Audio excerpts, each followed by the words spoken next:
Déclaration du Parti démocratique gabonais.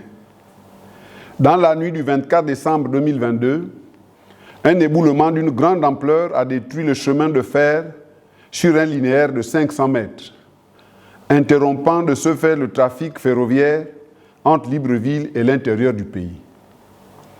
Il s'en est suivi une pénurie de carburant, de gaz butane, de médicaments et autres produits de première nécessité dans les provinces du Haut-Ogooué et de l'Ogooué-Lolo. Prenant la mesure de la gravité de la situation, le président de la République, chef de l'État, son Excellence Ali Bongo Ondimba, a immédiatement instruit le gouvernement aux fins non seulement de réparer la voie endommagée, mais aussi de trouver dans l'urgence des voies et moyens alternatifs d'approvisionnement des provinces impactées. C'est ainsi qu'un pont aérien a été établi entre Libreville et Franceville, acheminant par les airs une première cargaison de 3,5 tonnes de médicaments et vivres frais grâce à la réquisition de nos forces de défense et de sécurité.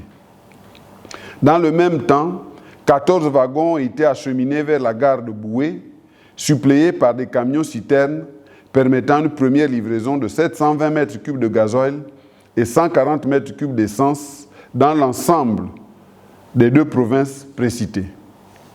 Aux dernières nouvelles, une importante seconde livraison a été effectuée le week-end dernier.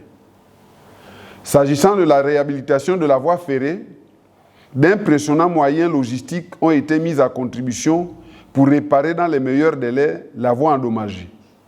À ce jour, les équipes sont à pied d'œuvre et les travaux se poursuivent à un rythme soutenu, faisant entrevoir la reprise du trafic ferroviaire d'ici la fin du mois de janvier 2023.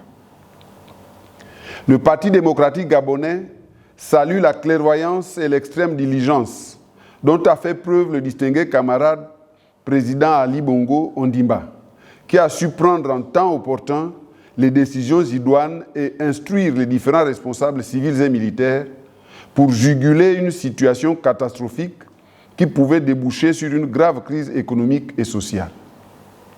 Ce faisant, le distingué camarade président vient à nouveau de faire la démonstration magistrale de l'homme d'État qu'il est, en étant attentif aux préoccupations de ses compatriotes et en agissant promptement pour éviter des dommages et des tourments à son peuple ou pour réparer les dommages inévitables. À l'instar de sa réaction immédiate lorsqu'un éboulement similaire avait au mois d'octobre 2022 affecté des Gabonais au quartier PK8 dans le 6e arrondissement de Libreville, permettant dans un élan de solidarité et de compassion le relogement de ses compatriotes à Bikele. Du reste, toutes ces catastrophes naturelles qui surviennent ici et là, à travers la planète, sont la conséquence des dérèglements induits par les changements climatiques observés depuis quelques décennies.